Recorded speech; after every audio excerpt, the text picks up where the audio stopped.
Olá pessoal, eu sou o professor Michel Corsi e hoje estamos aqui para mais um bate-papo de física básica. E o nosso tema de hoje é lei de Gauss. Então eu vou tentar de uma maneira bem simples, bem rápida, tá? Trazer para vocês a noção básica do que significa para nós a lei de Gauss. Legal? Então vamos lá, a gente precisa construir alguns conceitos iniciais juntos, para só depois estabelecer deduções matemáticas, por exemplo, ou relações matemáticas sobre o que seria a lei de Gauss. Então, antes de qualquer coisa, eu desenhei aqui para a gente um plano, uma superfície, que eu vou chamar de π, uma superfície π. E aqui embaixo, uma carga elétrica positiva. Uma carga elétrica pontual positiva, ela gera um campo elétrico de afastamento. Vocês se recordam disso, tá? Então, automaticamente, essas linhas de campo vão se propagar ao redor da carga em todas as direções e sentidos. E aí essas linhas vão acabar passando por essa superfície. Então, a primeira definição que eu, Michel, considero importante para a gente é a definição de fluxo, tá? É isso que nós vamos precisar primeiro, a ideia de fluxo. Nós vamos utilizar esta letra grega, φ, para representar fluxo. Tudo bem? Ótimo. Mas eu não vou definir ainda fluxo elétrico. Eu quero tentar trazer à memória de vocês a noção de fluxo. Então pensa comigo no seguinte: fluxo é sempre a medida de algo que passa por um determinado lugar, por uma determinada superfície. Então eu conseguiria, por exemplo, medir o fluxo de água, que passa num determinado cano. Exatamente. Então, se esse cano tiver vou chamar aqui de espessura, menor, o fluxo é menor, porque a área por onde passa a água é pequena. Se eu pego um cano que tem uma área maior, um diâmetro maior, uma espessura maior, o fluxo será maior. Por quê? Porque tem mais área para que essa água passe. Da mesma forma, isso acontece com a quantidade de água. Então, vamos pensar numa torneira, que agora a área de saída da torneira é a mesma. Se eu abro a torneira um pouquinho, eu controlo a vazão, mas o fluxo é menor. Por quê? Porque eu estou liberando menos quantidade de água. Se eu abro mais a torneira, aumenta a vazão, estou liberando mais quantidade de água. Logo, o fluxo acaba sendo maior. Então, o fluxo tem a ver com a quantidade de algo que atravessa uma determinada área.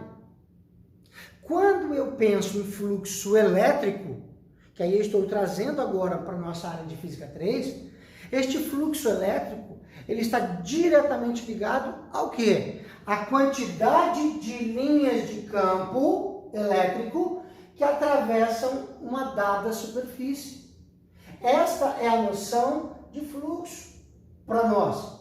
Então, se você quiser anotar, você já pode registrar quantidade de linhas de campo que atravessam o quê?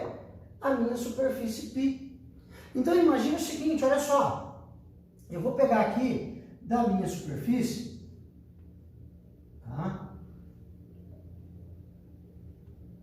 uma áreazinha aqui, Então, isso aqui é toda a minha área, e eu peguei só um pedacinho.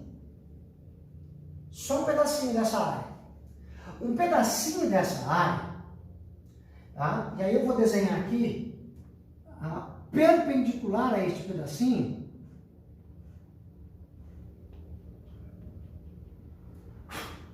um vetor chamado dA. Mas, Michel, área não é uma grandeza escalar? É sim. Mas o que é que diferencia esta área desta aqui, Veja, se eu pegar um outro pedacinho aqui, ó, agora assim. Um outro pedacinho de área. O meu vetor dA, ele vai estar assim agora.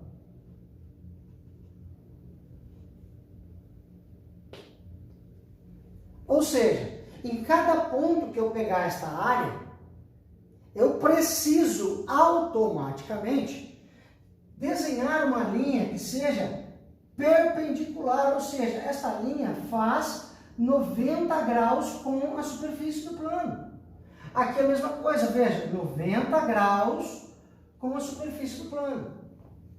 Então, este dA, se você preferir, você pode representar assim, ó, é um vetor normal, ou seja, perpendicular à área, que tem módulo exatamente igual a esta pequena área que eu peguei.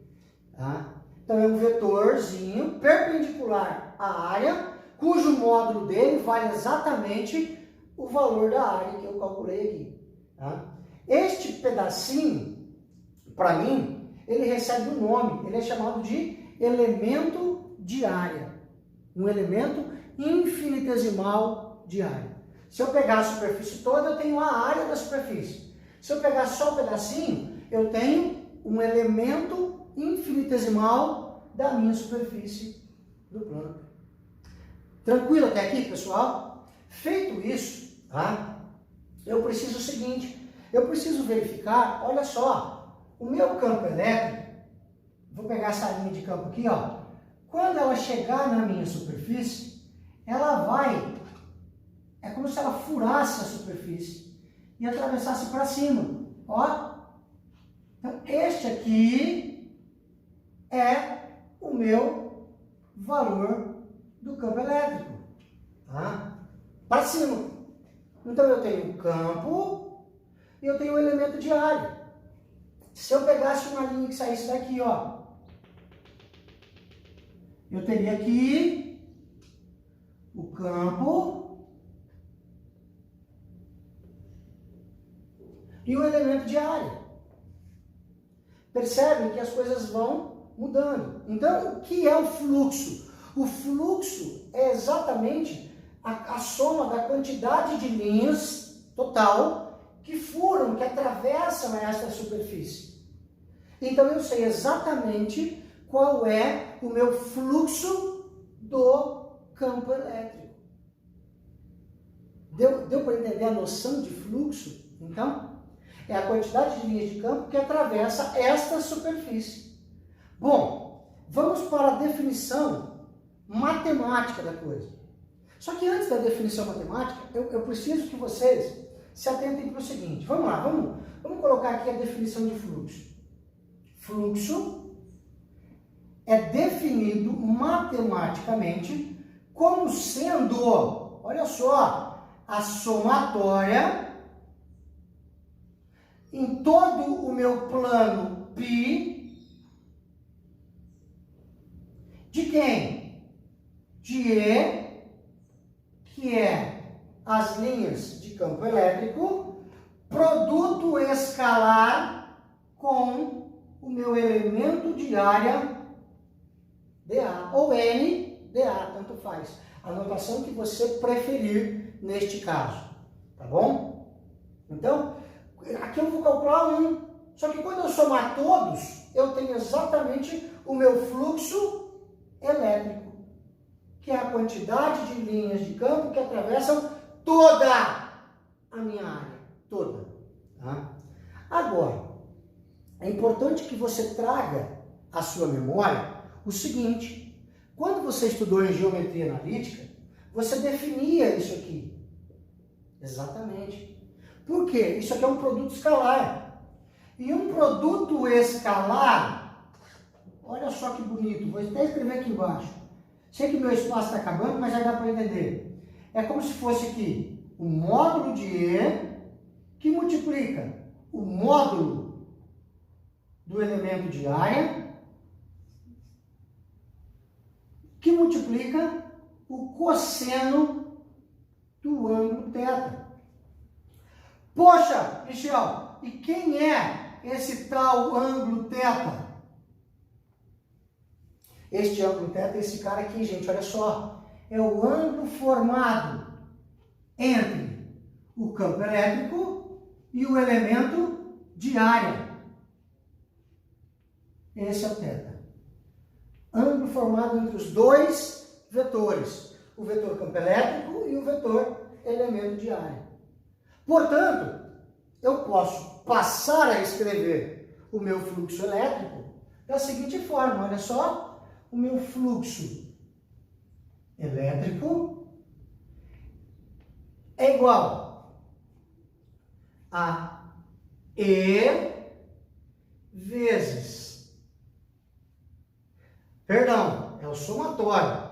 Somatório em toda a extensão do meu plano, da minha superfície, de E que multiplica dA que multiplica cosseno do ângulo θ. Esta é uma visão vetorial da lei de Gauss e esta é uma visão escalar, porque isso aqui é um produto escalar na geometria analítica.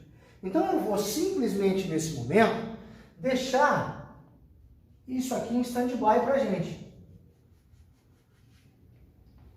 Por quê? Porque eu quero avançar no seguinte caso, tá? Ainda na linha do fluxo. E agora que começa a ficar bacana. Por quê? Porque eu já entendi essa ideia do produto escalar. Que o meu fluxo mede, para mim, a quantidade de linhas que atravessa esta área. Só que é qualquer campo. Não, eu preciso projetar esse campo sobre o elemento. Por isso o cosseno, tá? Deixar o campo no mesmo sentido do elemento de área. Joia. Amores, presta bem atenção agora. Imagine que eu tenho, vou desenhar de novo aqui, ó, uma carga, tá? Vou chamar isso aqui, pra gente, de superfície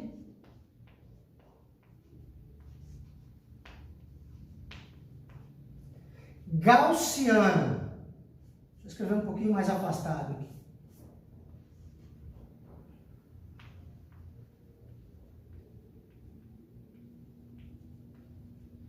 Gaussiano, tá? E a superfície gaussiana, imagina o seguinte, queridos, que eu tenho a minha carga. Veja, minha carga elétrica.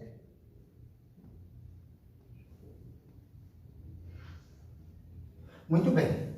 Esta carga elétrica, ela gera um campo de afastamento, tá?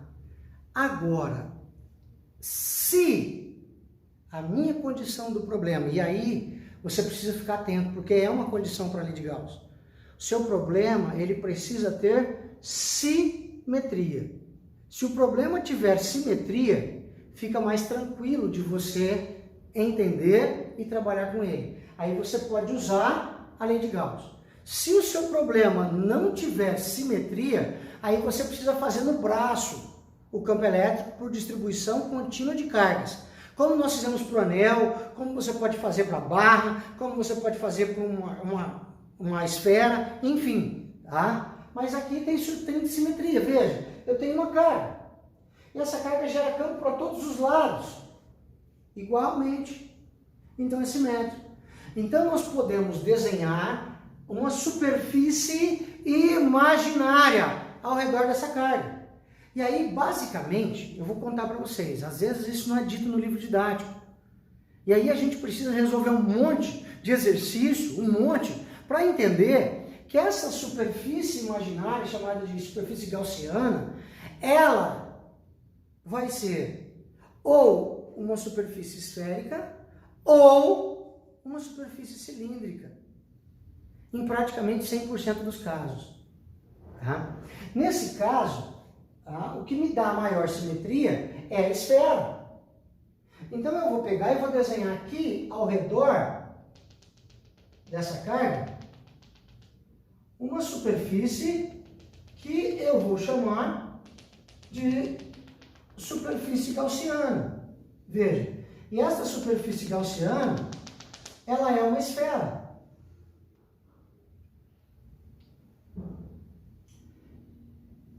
Mas você não vê, tá, gente?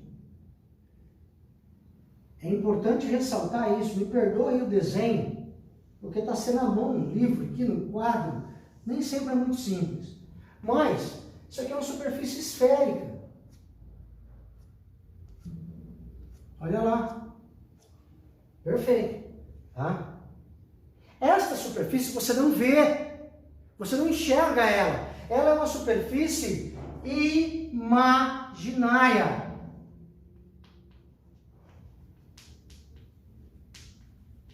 Que você desenha ela para resolver o problema. Entende? E aí a lei de Gauss me diz o seguinte, veja, eu tenho uma superfície. Se eu pegar aqui, ó, um pedacinho desta esfera, eu tenho meu elemento de área. Tá aqui. O meu dA. Se eu pegar um campo elétrico aqui, uma linha de campo elétrico, eu posso ter um campo elétrico aqui, ó. Tá? Assim. E aqui no meio, o meu vetorzinho. O meu ângulo θ. A questão não é essa, porque isso aqui você já entendeu desse primeiro exemplo, dessa primeira situação.